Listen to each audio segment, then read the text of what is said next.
Welcome, everyone. So excited to have you here today. And be excited for who is with us.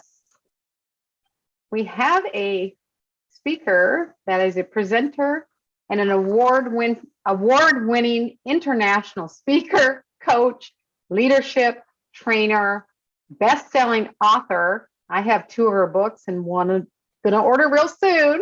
How many books have you authored, Michelle?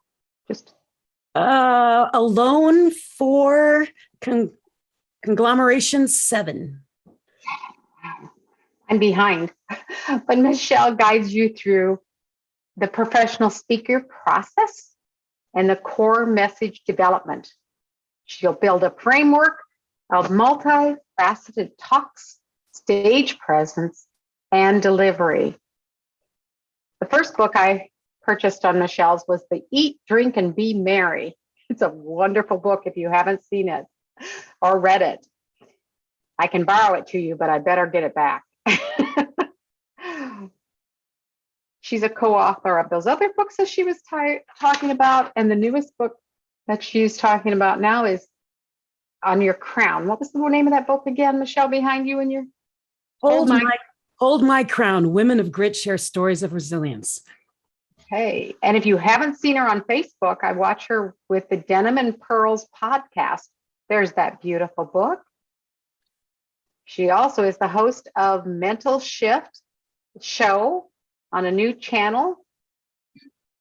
And I'm trying to think of that. Oh, Ultimate Speakers Competition. She took first place in 2021. She's a very powerful woman. And without any further ado, let's bring Michelle Mras to the stage. Help me welcome Michelle, everybody. Hey, hello, everybody. Well, yes, I have a problem with writing. And it's because I love to write and I love to share. And my thought process is we are speakers. And sometimes you got to write that stuff down, just capture it. We don't always get video. And that's why I write so many books. It's like legacy, right? But anyways, my show, Mental Shift, is out of the Philippines. It's on the new channel in the Philippines. So just in case you're like, where is that going? It live streams on Facebook and YouTube. But I know I have a lot to cover. And I was asked to talk about leadership and communication. But see, with me, I don't believe you can separate them. I believe that leadership is communication and communication is leadership. So want to get started? Are we ready for this? All righty. The best leaders are listeners. And the reason I say that is because, well, it's a fact.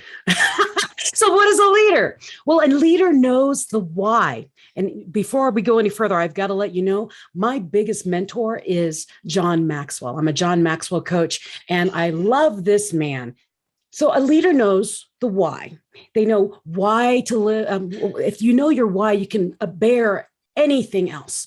And the reason I say that is because Frederick, he says it, but I lived it. And I'll share that with you in a little bit. The other thing about a leader is they have influence.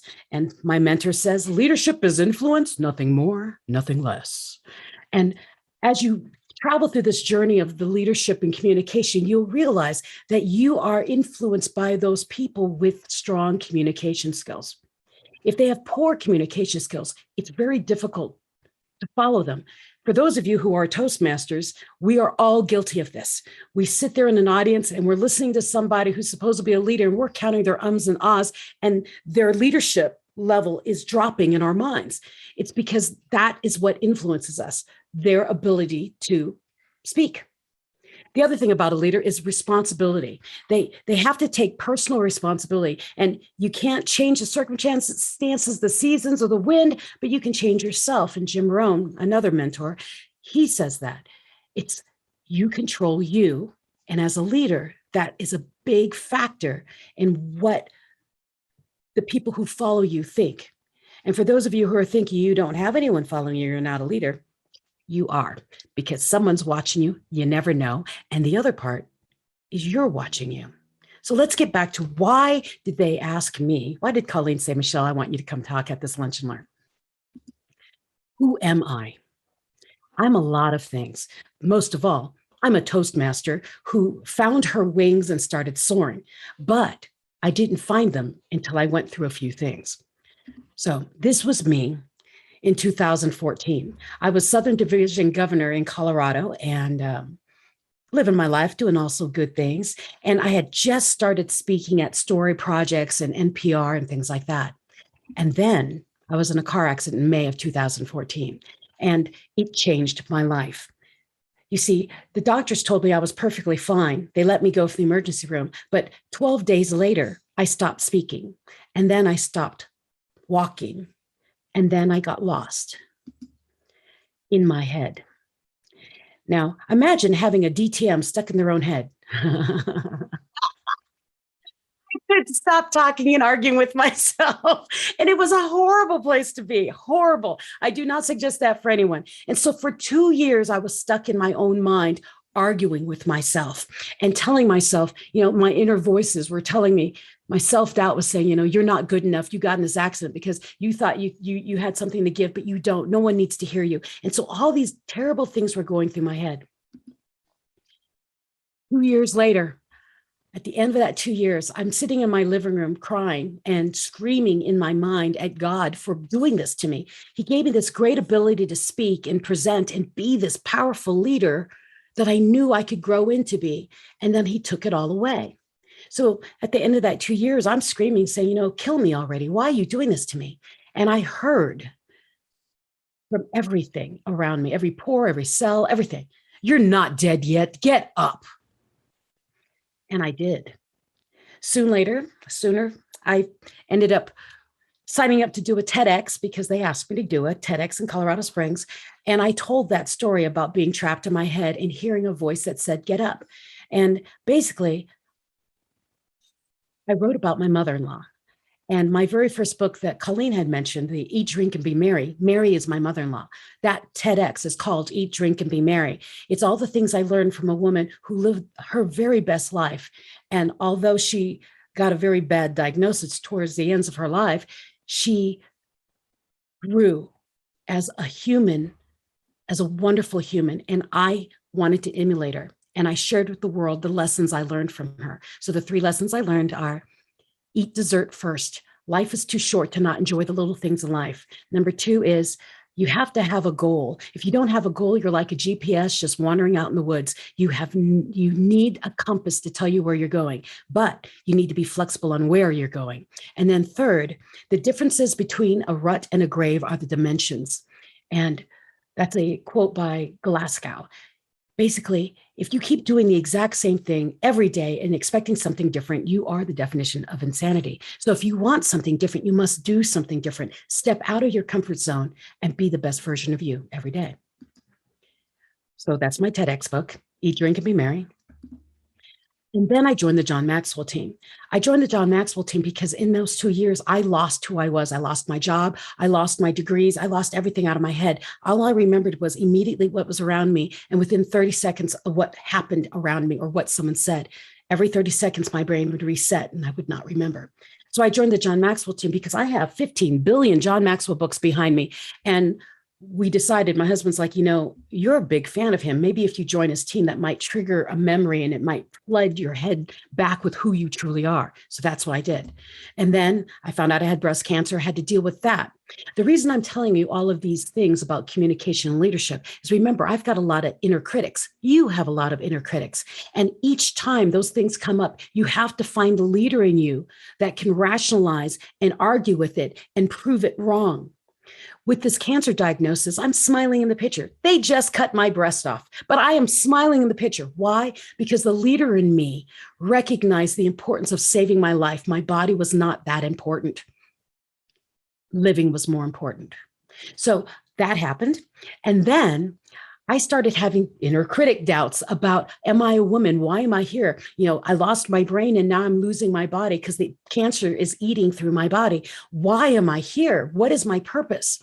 And so I found a group of people who would support me. And this is my gang of friends who helped me work through that process of my inner critics telling me, go away. And then they said, you know what? If you're struggling that much, one of the most cathartic things to do is write it down.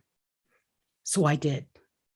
I wrote all those inner critic arguments I've had in my head It's called It's Not Luck, Overcoming You. And it's basically a workbook of working through your own inner critics so that you can get beyond what it's trying to limit you to. Then John Maxwell, someone nominated me and they recognized me as an award winner. I won the Culture Award for Attitude because John Maxwell found out that I had a brain injury and I was going to his conferences, and that I had breast cancer and I was still coming to his conferences and I was still training and I was still coaching. And he said, I want to meet you. And I got an award at the John Maxwell team. And at the same time, I got an award in India, and it's called the Women's Economic Forum Women of Influence Award. I have not done a huge stage yet. I've only done the TEDx, but what I was doing is I did a lot of talks online. So those of you who are saying, I don't have big stages, oh, it's pandemic, we can't get on. I got recognized virtually. People were seeing me on Facebook and LinkedIn and links on YouTube. And I got an award in India, and they brought me to New Delhi, India to accept this award. Now, I don't know if you've noticed the alteration in my structure of my body, but I was changing. And it was more of a change on the inside.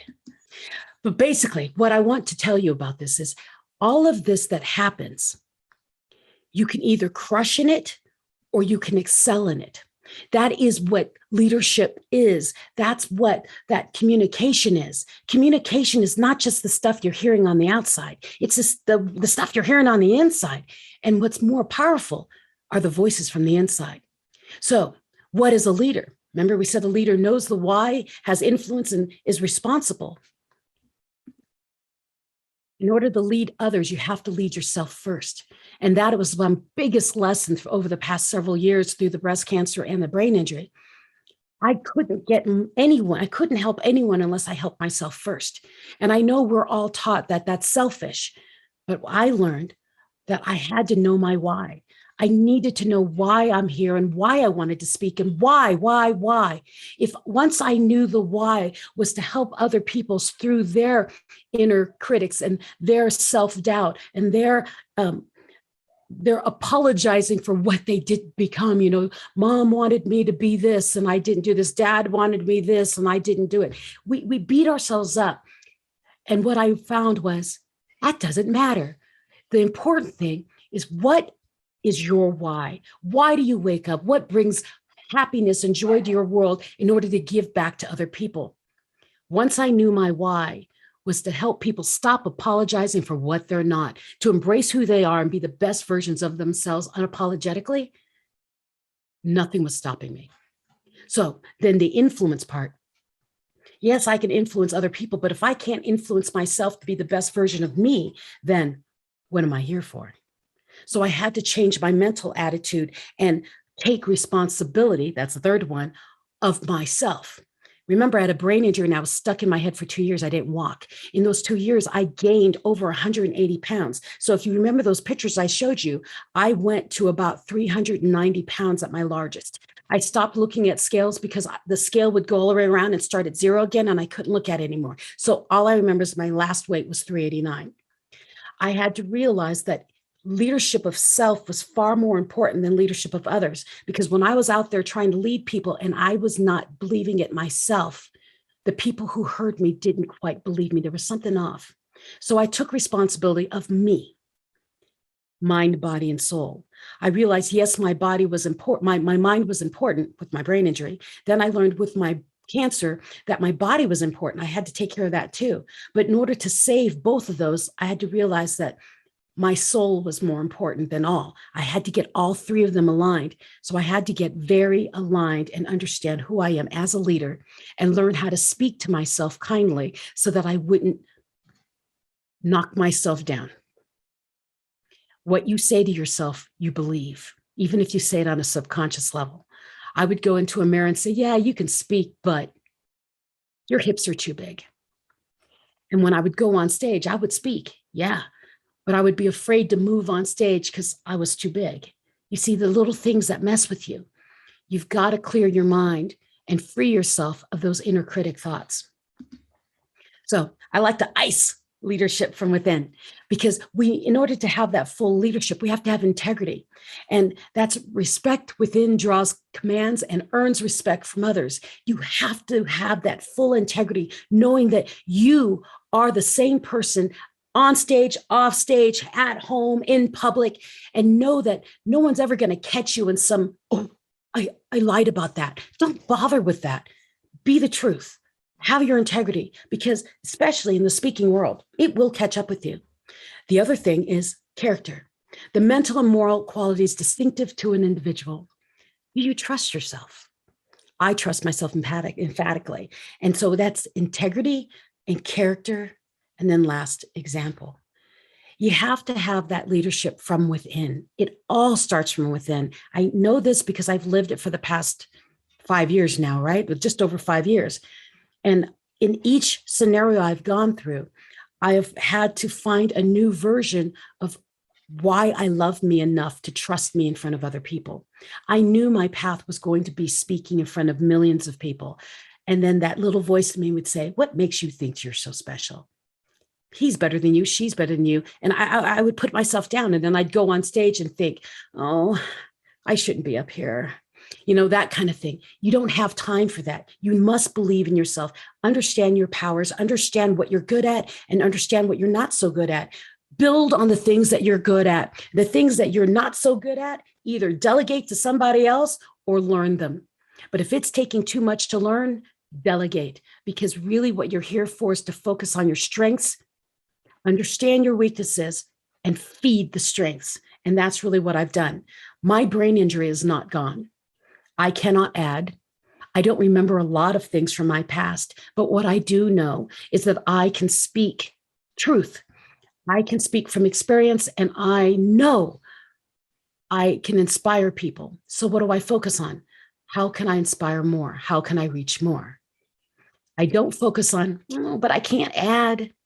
Oh, I have no sense of time. Doesn't stop me. I don't worry about that. I say, Colleen, can you raise your hand when I'm getting down to 5 minutes? That kind of thing. You rely on other people on your weaknesses, but build you. The E in ICE is example. People follow and trust leaders who can guide them to release their potential. What's the best way to show that you can help them release their potential? Release your own. I don't speak about anything that I don't do myself. I do not coach anyone and demand them to do anything that I won't expect out of myself. So no man can climb beyond the limitations of his own character. Either you believe in you or no one else will. That's huge. And it takes a lot of inner work to focus on yourself and build yourself to the best version of you. Now I have 4 C's of foundation. I've got another one. And I think these are the foundations of being a leader and open communication with yourself. So here it is. The 4 C's are competence, connection, character, and communication. Competence is the ability to do something successfully or efficiently. And that is with leadership. If you're not competent and you're telling everybody else what to do, no one's going to understand, or no one's going to want to listen to you. That comes back to John Maxwell's law of the lid. Have you heard of the law of the lid? The law of the lid by John Maxwell is leadership. It's leadership ability is the lid that determines a person's level of effectiveness. And the lower that individual's ability to lead is the lower the lid of that potential. And so what happens is, if your leadership lid is low, when other leaders meet you, they butt heads with you because they want to move faster than you. So how do you fix that? You improve your confidence and you get stronger leaders that come with you. Leaders have lids. Maybe you're a 4, maybe you're a 7, maybe you're a 10. Like John Maxwell, I see as a 10. I follow John Maxwell, but if he was a 6 and I was an 8, I would leave him because I can surpass him. I can see things faster than him. See, you want to follow someone who can forge the way, right? You meet leaders, you're like, wow, I want to be like that, or I want to learn from them. You don't meet leaders they're doing things you did 4 years ago. You're like, oh, I'm going to go back and follow that. No, you don't. You look forward. So competence, you always learn, always train. That's what I loved about Toastmasters is I was always being challenged to a different level, another experience. And I remember when I first joined way back when, I said, I'm not funny. I don't do any of that comedy stuff. And I don't want to do any of those interview things. In the old manuals we had, the storytelling, and you had to make people laugh. And then we had another manual for doing interviews. I refused to do them. I avoided those manuals like the plague. And what's funny is that's now what I do. I'm a storyteller and I'm funny. And I do a lot of interviews because I have a podcast and I have a TV show, an international TV show. I mean, so go out of your comfort zone. Check that. Go test things. It's something that you say, I don't want to do that. I would go test it, because the things I thought I didn't want to do are actually where I thrive now. The next four and the next C in foundations that you need is connection. A relationship in which two or more concepts, objects, people, and how an idea is linked or associated with something else. Basically, connect. Don't be out there forging away all by yourself. Connection is what moves us all to success. If you follow me on Facebook, Instagram, LinkedIn, whatever you follow me on, YouTube, I have a huge tribe of people. Well, not huge. It's a tight tribe of people that I trust, that we work together and we exchange services so that we can be bigger, better, faster. And then my bigger tribe are the people who help, navigate me and share me and get my books out and things of that nature. It takes a tribe to succeed. So don't be the Lone Ranger. The next one is character. Makes trust possible, because if they don't trust you, they see you doing something, they don't trust you, they don't trust anything you do. If your character is not solid, if you don't trust yourself when you're alone or when you're doing whatever, it affects everything that happens around you.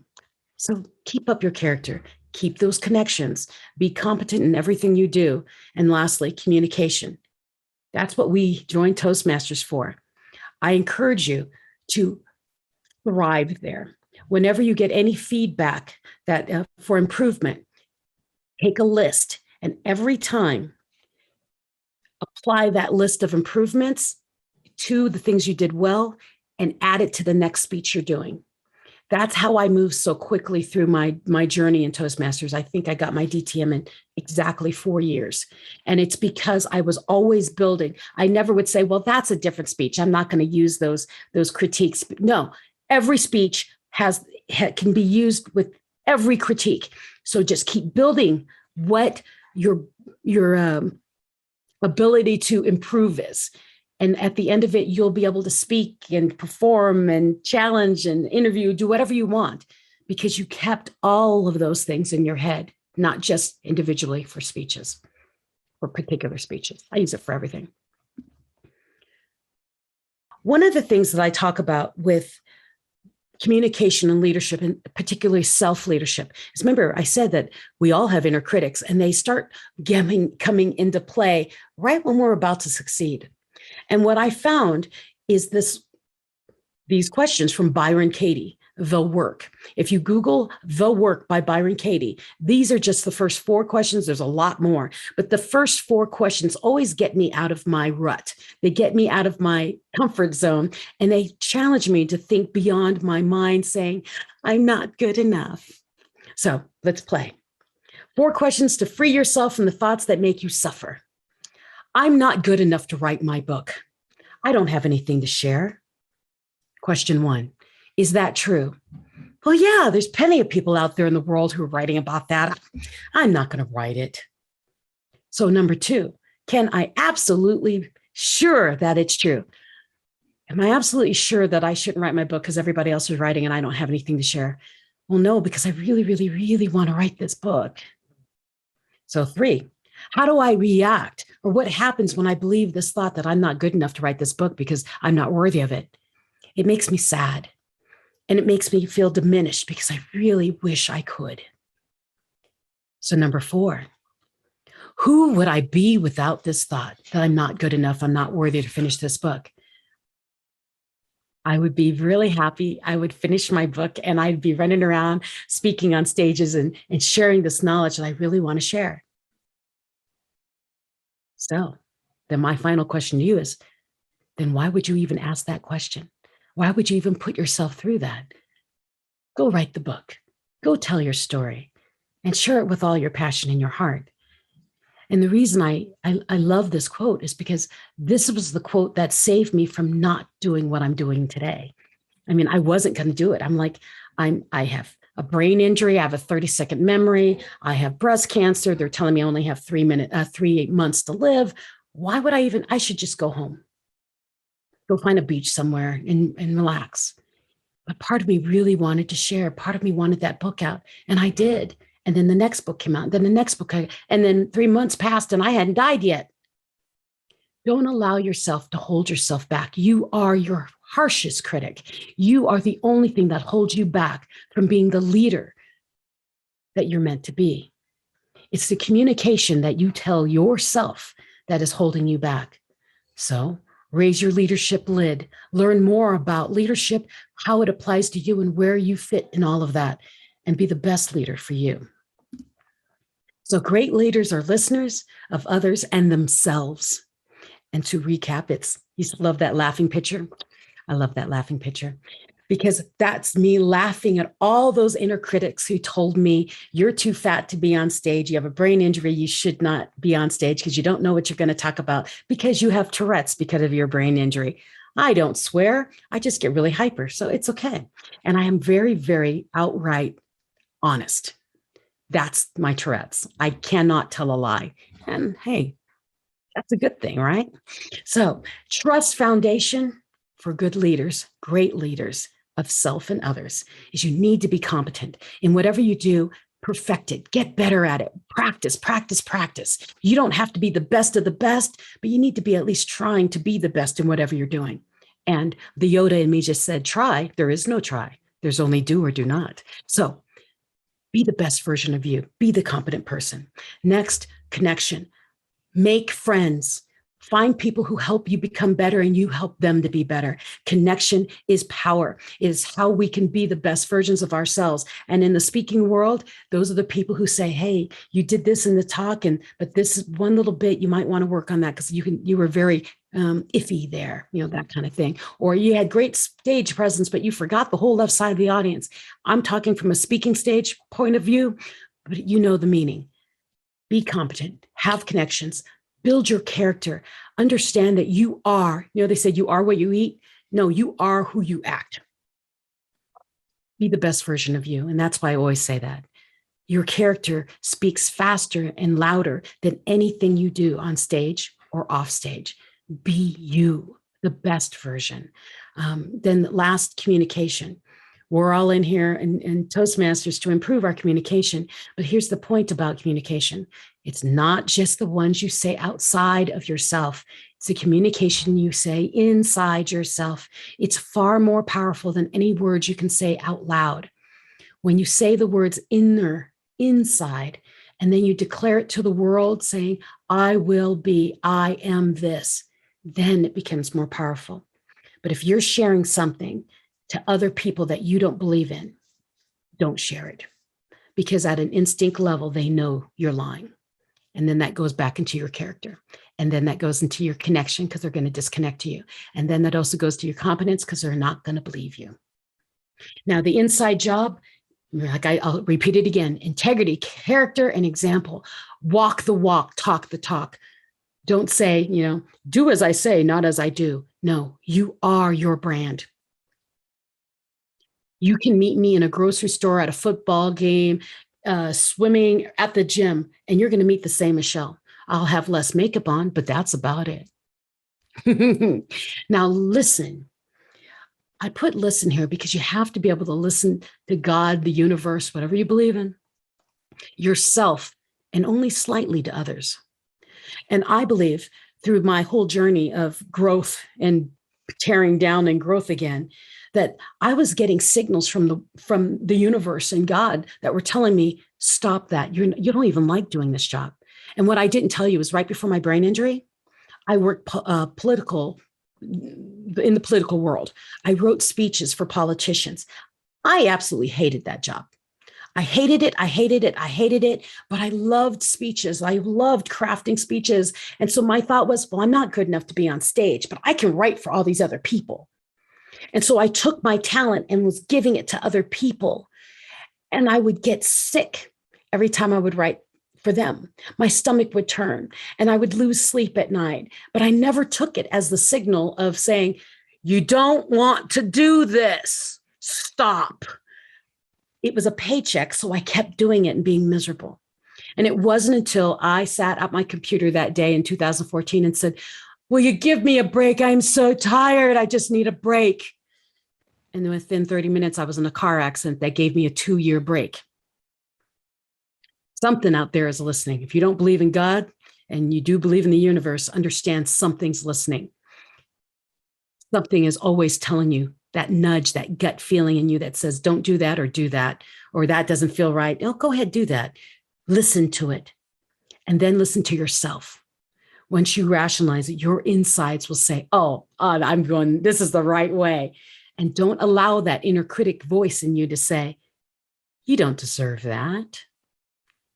Say, prove it to me, inner voice. Prove it to me. Why? Why am I not good enough? Give me a checklist of why I'm not. And then let the other inner critic that's not a critic, the one that supports you, say, because you deserve it, because you're this, because you're that, and do that list. And realize that all that inner critic that tells you not to do it's not trying to stop you. My book, It's Not Luck Overcoming You. Spoiler alert in the book. That inner critic is not stopping you. The inner critic is challenging you to prove how badly you want something. So allow that inner critic to argue with you, but make sure you argue back because that's what it wants you to do. Prove it wrong. I wasn't good enough to be on stages. I wasn't good enough to be, on a cover of a magazine. And, I'm not good enough to have my own TV show overseas. No one's going to know who I am. Ladies and gentlemen, I'm all of it. Why? Because I fought the inner voices and proved them wrong. And when I proved them wrong, these crazy voices in my head that told me I couldn't all said, atta girl, go do the next thing. Let's see what you can't do now. That's where we all want to be. That's why I'm a coach. That's why I speak around the world, is to remind all of you that everything we need is already, everything we need and want, whatever we're desiring, it's already in us. The foundation's there. We just have to step out of our own way and do it. Not because we're not good enough. It's because we're only holding ourselves back because of fear of failure. Why do we fear failure? Because we want it so badly. We don't want to look bad and we don't want to fail. So we don't go. Well, go. What's the worst that's going to happen? Either you're going to get what you want or you're going to be right where you are. Go do that thing. Go write that book. Go step on that stage. Go apply for that TEDx. Do whatever it is that you want to do that you're afraid of, and do it scared. I said, listen to others ever so slightly, because you have to be careful on the ones you listen to. There are people out in the world whose greatest goal in life is to make sure you don't succeed because they don't want you to surpass them. Sometimes it's not because they're being mean or selfish. It's because they love you and they don't want to lose you in their lives. I met a lot of people in my journey who were saying, I don't think you should do that. If you fail, oh, that's going to be so embarrassing. Oh, you shouldn't do that. And what I found later is they saw the potential in me and they were afraid that I was going to get big very fast and forget who they were. And I've proven to them, as I grow, I bring them with me. I remember my friends. So sometimes you'll have voices that tell you not to go. Evaluate them. Sometimes they're like our parents who say, don't do that. You're going to get hurt. Not because they fear that you're not good enough. No, they're really seriously afraid you might get hurt and they don't want your feelings hurt. They don't want you hurt. So they tell you don't do it so they can keep you safe. So be careful in which outside voices you listen to. Number one, listen to that nudge in your gut. Number two, listen to yourself. You really do know what's best for you if you just step out of your way. So live unapologetically. The greatest leaders are listeners. And who do you listen to? I suggest that you become the best leader possible so you can listen to yourself unapologetically. It's one of the biggest powers that you can have is to have self-belief. unapologetically. So learn to listen to that quiet voice. Be the leader of yourself, because only then shall you be guided to lead others. And I wrote that quote because that's how I found my power. I found who I was. When I played small, I was small. I didn't allow people to even help me go to the next level because I didn't believe I could. And once I started leading myself, and as you see now, I went over from 389 pounds to about 160 pounds. People see the weight change. I see the mental change. The weight change wouldn't have happened without the mental change. The health change would not have happened without the mental change. Everything that happens is about self-leadership. I'm the perfect example, and that's why I wanted to share this with you, of someone who said, enough of the pity party. I own me. I will be the best version of me, and I will give the best version of myself to the world and others, those who are willing to listen and are willing to grow. And from that, I became the new version, not the new version, the best version of me, the person who's always been there that I never allowed out because she was always afraid because someone told her when she was 3 years old that she was too loud. Shut up. So what voice are you still listening to? I guarantee you, more than likely, it's a voice you heard between the ages of 3 and 7, that you aren't good enough, be quiet, you're just the youngest, or, that's not for you. Stop listening to those voices. And Larry, my dog, says, yes, be loud and proud, because that's where our power comes from. Come here.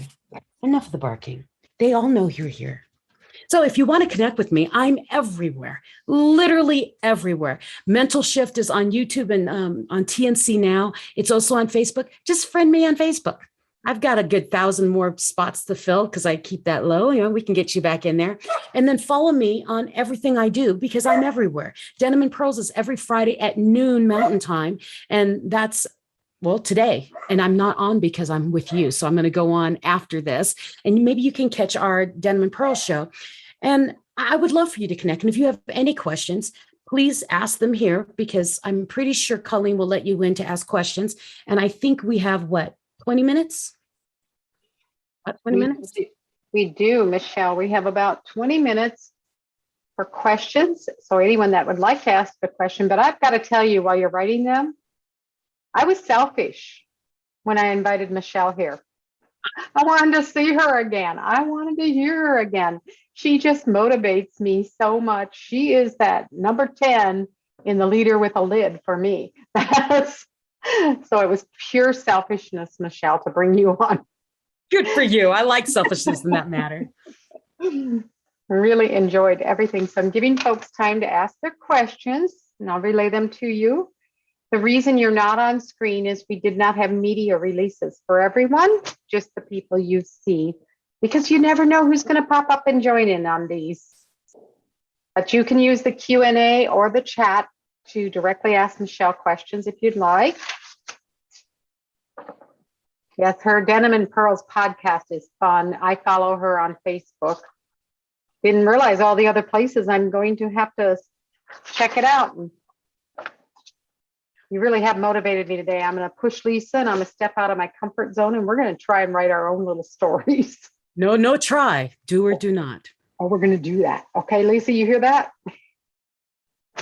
Look at her. I'm hearing that. And I got a question. Yes. What are some of the topics that you cover on your podcast? Oh my goodness. Well, our podcast is Business Casual with Pearls of Wisdom from the Porch. So we cover mostly, we cover mostly entrepreneurial and small businesses. But because the way we split it, we do business information, business building, foundations, and then we relate whatever we're talking about the business to life, personal life, because you cannot separate them. So there's a little bit of everything for everybody, but we actually act like a married couple because we're a little goofy. It's funny. A lot of people say, "Are you guys married?" We do. Yes, we are. Not to each other. Awesome. Thank you. But we do talk a lot about, networking, and and all of our shows are based on music themes.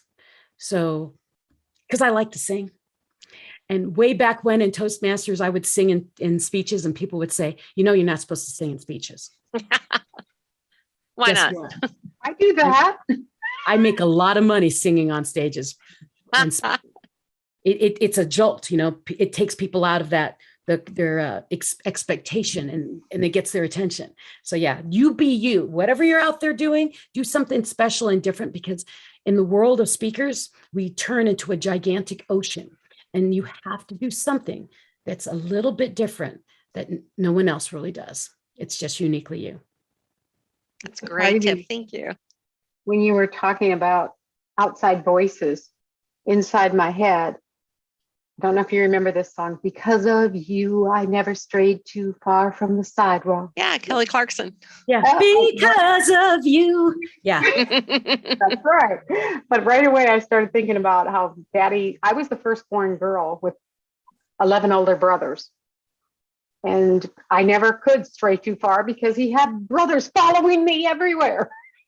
2 of them were on my first date in the backseat of the car, Golden Glove boxers. The guy never asked me out again. I mean, really? Seriously? But that song started playing. A lot of the things that hold us back from our success happened before around the age of 7. And we use that tiny little bit. And that's why I wrote, It's Not Luck Overcoming You, is because I realized the thing that was holding me back the biggest was I was like 3 or 4 years old and someone said, "Will you shut up? You're too loud." And so every time I would speak, I would do, "I'm too loud." And I would pull back. It's my gift now. So one of the things I love to ask people is, I want you to think about, those of you who have not asked questions yet, what was the thing you got in trouble for in school?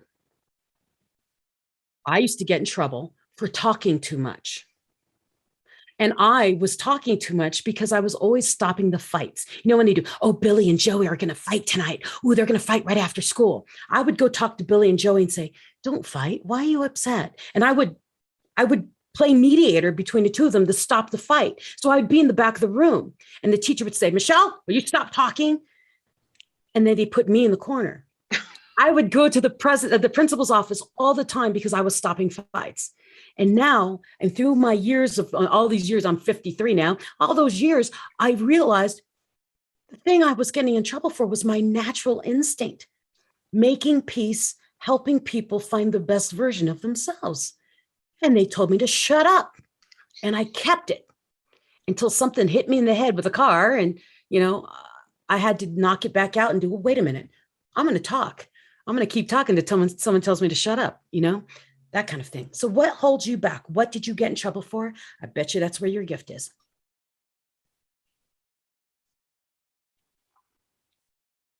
I never spoke in school. I didn't have a voice because I was told I was stupid as a child. Mm-hmm. And I didn't want to answer the question wrong because it would prove how stupid I was. It's amazing what our childhood experiences do. And especially as we mature, how our brains formulate it into something else. With my brain injury, I went through a lot of brain therapy. And so I learned a lot about how the brain works and how it'll take something, the minutest thing, and make it the biggest part of your life. And I had to learn when those voices or those thoughts were real and when they weren't real. And my biggest play on that is, when you recall something, do you see yourself in the recollection? If you see yourself, your brain has altered it, because you should see it from your eye perspective. If you see yourself from the outside, your brain has manipulated the image. Examine it stronger. And I'm like, oh, whoosh, my brain just blew up. I'm like, wow, that's amazing. Okay, I'll consider those things a lot stronger when I see my face in my own memory. When I got my first A in college, I thought, hey, I can do this. And so I took the next class and I graduated magna cum laude. So wait, I wasn't as stupid as I thought as I was told. Well, and then my thing also is, growing up, I was always told I was the short, fat, ugly one. So I have there's 6 siblings. Yeah, if you ever hear my story, Lisa, oh my goodness, there's a lot of bad things that happen in there. But it was accumulation. I was adding when someone would say one thing, another person would say another thing, and I would just put them all together. So it was never ever said to me in a phrase. It's how I picked it up, and that's what I resonated with. So I always believed I was short, fat, and ugly. And then I had this lady say, I want to take your picture. And I'm like, no, you don't need to take my picture. And she took my picture. And then like 5 years later, she took my pictures again. And she showed me how I changed through the years. And then she made me the cover of her magazine. That's the picture back here. And she gave me the magazine. I'm like, that's not me. And she says, that's an untouched version of you. And I'm like, that's not me. And my brain does not see that. The brain still sees the woman I have been for many, many, many years. Man, I still see myself at 380, sometimes 300, when I wear the slimmer skirts, but really, I don't see myself. So I use that tribe of people on the outside of me to remind me who I am, because my brain is so locked in the past with that kind of my mental image that's all I see.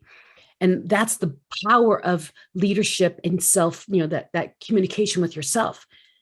I see that older me, but I still love me, and it doesn't matter. You see? So it's like, oh, that's me. Well, that's cool. Still, I don't care.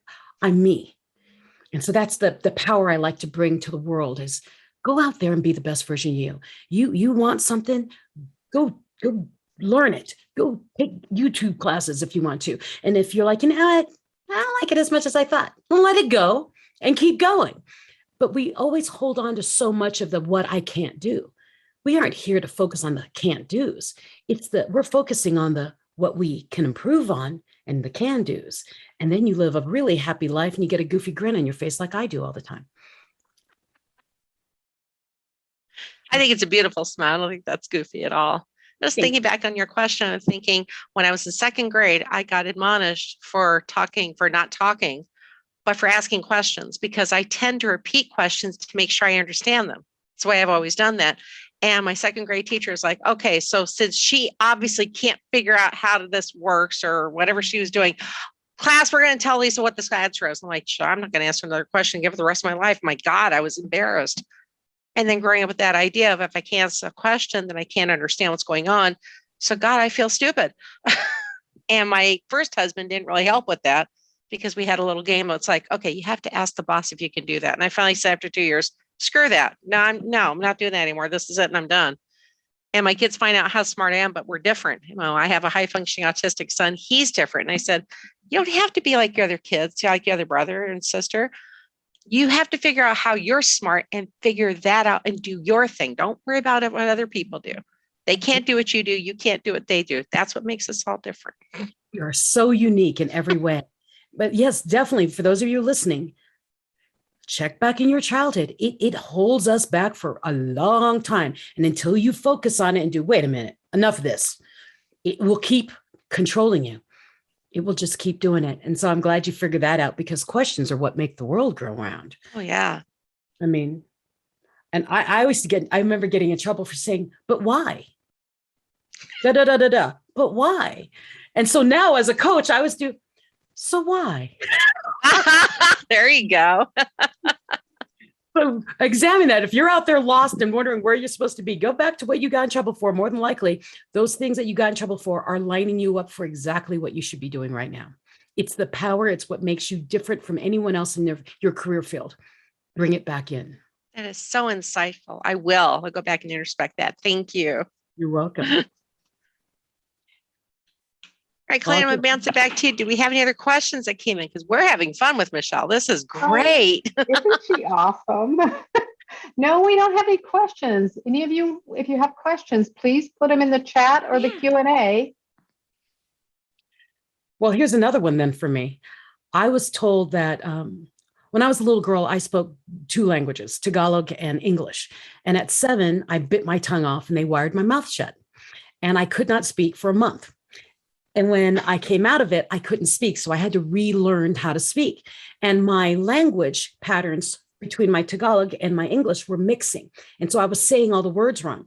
And they said, you need to decide English or Tagalog. And my father said, English. She's American. So they put English into me. And I remember all my life being so upset that I didn't have my Philippine accent and that I sounded so American and that I couldn't have the accent. I'm now in my 50s and thank you for being on the show tonight. My name is Michelle Mras with Mental Shift. I'm paid for this voice now. So the things that you think were your detriment are what sets you apart for your success. Look at all those things that you don't like about yourself and find out the benefits in them. Because all the things I said I didn't like about me are now my superpower in the world. And the things I wanted to hide from people. Go find what makes you different. Like Lisa said to her son, go find what makes you different and amplify it. That's where you are. That is just amazing. And such great words to live by. We forget that, I think, as we go around our busy, busy lives, we got to focus back in. That is fantastic as a reminder. Thank you. Thank you, Just sit Lisa. and listen to you all day.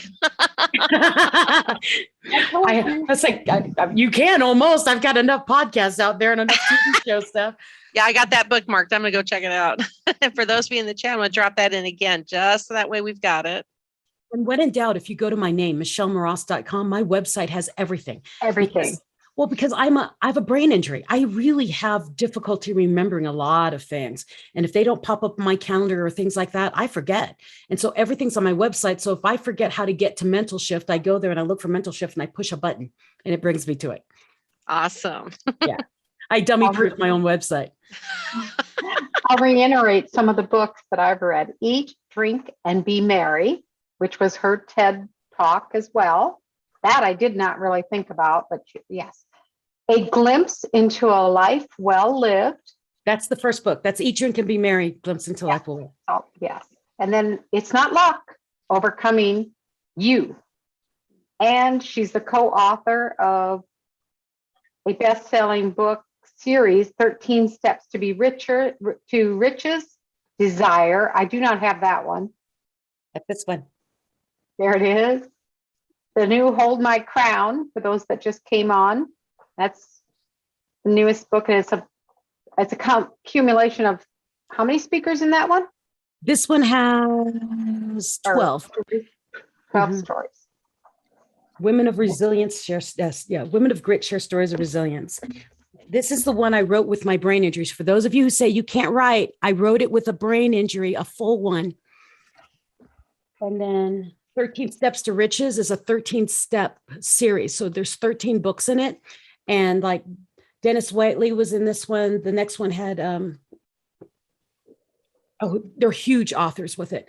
And what we did is we took apart Napoleon Hill's Think and Grow Rich. And every chapter in Think and Grow Rich is a new book. And so they got writers from around the world. So we're from every age group, genre, you name it, so that we can explain it from our own points of view, because Napoleon Hill wrote this in the 1800s.